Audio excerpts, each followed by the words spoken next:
Hi, this is part 2 of the Intel update because there's literally so many coming in. It's hard to know when to bloody stop because there's just so many. Just when I finish out writing another piece of information down to record, another email pops up. So I thought I just need to just keep doing them, okay? Because as I said, they're coming in all the time. If you do have any emails that you wish to share with our prepping community here in the UK, there is an email address below this video. Please send me what you can, which you think is relevant, because we really do need to find out what the hell is going on in our beautiful country of ours, right? So without further ado, we're going straight into it. Don't want to waste any more of your precious time. I know it's Christmas. This is from Sharon. Sharon is in Milton Keynes. I remember reading this out on the other Intel thing. This is quite uncanny, really. Cannot find logs or coal south of the city. They have a few days worth and then they will have nothing left. She says she will be borrowing her dad's paraffin heater to keep warm. Now, I've done a video series about off-grid heating solutions, so check out the playlist. If I remember, I'll put the link to that playlist below. It's going to help all of you guys who just can't heat their home when the power goes off, all right? Moving up to Manchester, this is from Barry. Barry says his van is in for repairs and they are having supply chain issues with some spare parts. Moreover, electric mirrors and winter tyres they're struggling to get hold of. He says he spoke to the guys at the garage and he said lots of them parts come from Germany and his big issue is getting stuff from Germany to the UK.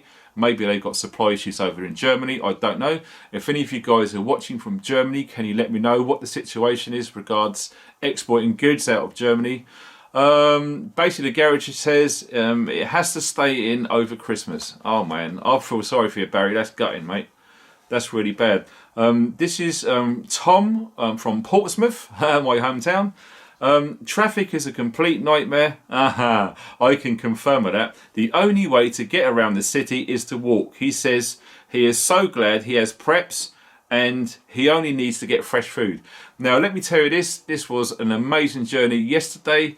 Because of the train strikes, I had to drive 400 miles in a round trip to get my father in Portsmouth, bring him back up here to the middle of Wales in time for Christmas, and luckily I've done it. Mission accomplished. And let me tell you this, he is absolutely right. The traffic in and around Portsmouth yesterday was a complete pig. I think someone tried to commit suicide, and it's locally known as Suicide Bridge right at the bottom of the A3, and it basically just gridlocked the whole place. It is a complete nightmare. So Tom, I can completely concur, mate. If you do need to move around the city of Portsmouth, maybe not today, but yesterday was terrible. It's best to just walk or maybe use a bike, all right? So forget driving or using any public transport. It was gridlock, baby. It was a nightmare. Now, this is from Justin. Justin doesn't say where he's from, but here we go. This is another vehicle related. Car's in for service. The garage can't find diesel filters to fit his vehicle, and the work's going to be delayed. It's a shame because he says he needs the car to pick up his parents for Christmas. Well, Justin, that sucks, dude. Like I was saying, if you don't have any spare parts and things like that, you're playing a risky game if you just go to the garage expecting them to just get stuff like that, because there are supply chain issues. And I've even had some comments on a previous Intel video, and check through that because there's guys there who are also struggling to get vehicle parts. If you work in the vehicle repair industry, or indeed you've got a vehicle that's in for repair and there's issues with parts, please put them in the comments because we'd love to hear what you're finding out, okay? We're going over to Liverpool now. This is from Abby.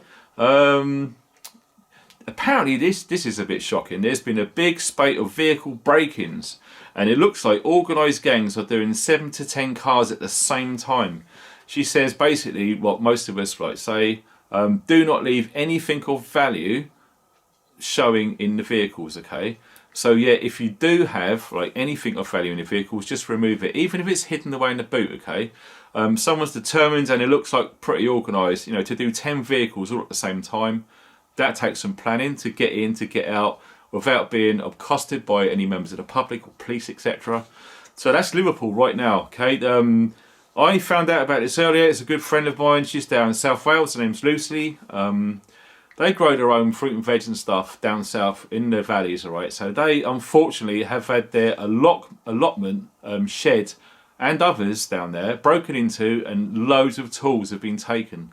So it does look like crime from what I'm hearing locally. Okay, so I don't do mainstream, so I don't know what they're saying, but this is what people are telling me on the email. Like I said, the email address is below this video. Please email in and we can keep this information coming out to you guys. It looks like theft and crime is definitely on the rise. Okay, so I'm suspecting, you know, people are losing their jobs, they're desperate, they need money, it's Christmas coming. If there's addicts out there, they need to get their fix, they're going to do whatever it takes to get money, so there is crime going on. So please be careful, okay, with your property, with your vehicle, with outbuildings. Please make sure they're secure and there's nothing of value on show, all right? So if you've got a shed and there's a window in there, even if the door's locked, they're going to put a torch in there and see everything. If that's you, just cover up your window with a sheet or something so they can't see in. They might move on to somewhere else and you might have just escaped being robbed, all right? So I'm sorry it's bad news, but it's the truth. It's what's going on out there. Like I said, please send emails to me on the email address below and we can get out live information to all of you guys in the UK. Now take care out there. Thanks for watching and stay funky.